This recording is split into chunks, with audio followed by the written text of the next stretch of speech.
সূরাতুল মাইদা আয়াত হচ্ছে 51। এই আয়াতটা তাফসীর খুলে দেখবেন। আল্লাহ বলছেন, ইয়া আইয়ুহাল্লাযীনা আমানু লা তাত্তাখিদুল ইয়াহুদা ওয়ান নাসারা। হে বিশ্বের ঈমানদারগণ, এই পৃথিবীতে যারা ঈমানদার আছে তাদেরকে ডেকে বলছেন, লা তাত্তাখিদুল ইয়াহুদা ওয়ান নাসারা, তোমরা ইহুদি এবং নাসারাদেরকে বন্ধু রূপে কখনোই গ্রহণ করবে না।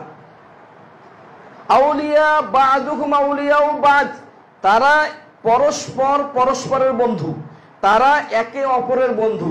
হিন্দু খ্রিস্টানের বন্ধু, খ্রিস্টান বৌদ্ধের বন্ধু, বৌদ্ধ ইহুদির বন্ধু, অর্থাৎ তারা যত বিধর্মী আছে তারা পরস্পরের বন্ধু। দেখেন না, একজন ব্যক্তি বিধর্মী মারা গেলে সবাই কথা বলে, সবাই শত শত মিডিয়া বের হয়, কিন্তু মুসলমান মারা গেলে কেউ কথা বলে না।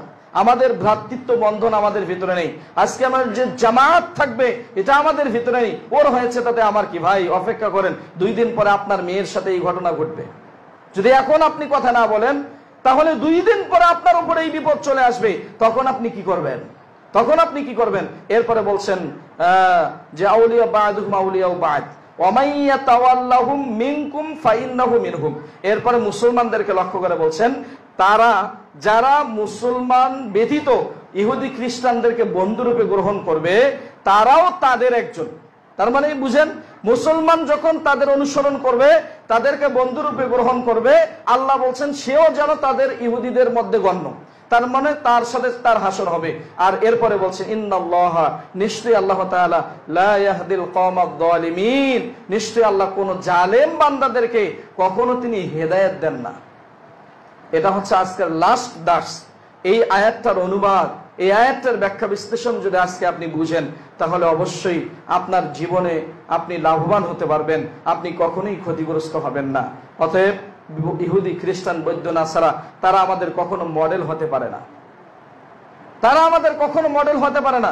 আজকে আপনার ছেলে ইহুদির অনুসরণ করে, নেইমার কোন গেঞ্জি পরে আপনার ছেলে পরে, মেসি কোন গেঞ্জি পরে আপনার ছেলে পরে, ওই যে কোন গায়িকা কোন পোশাক পরে আপনার মেয়ে সেই পোশাকের জন্য বাহনা করে, ওই যে কোন পাখি জামা কোথায় কি দেখেছে, ইন্ডিয়ান চ্যানেলে দেখেছে আপনার স্ত্রী বাহনা ধরেছে 6000 টাকা দাম পাখি জামা আমাকে নিয়ে দিতে হবে। যার কারণে আজকে সমস্যা। তাদের কৃষ্টি কালচার, তাদের দেখানো পদ্ধতি আজকে আমরা অনুসরণ করি, তাদেরকে বন্ধু বানিয়ে নিয়েছি, তাদেরকে মডেল বানিয়ে নিয়েছি। অথচ আমাদের মডেল হবে একজন, যিনি হচ্ছে মুহাম্মাদুর রাসূলুল্লাহ সাল্লাল্লাহু আলাইহি ওয়াসাল্লাম।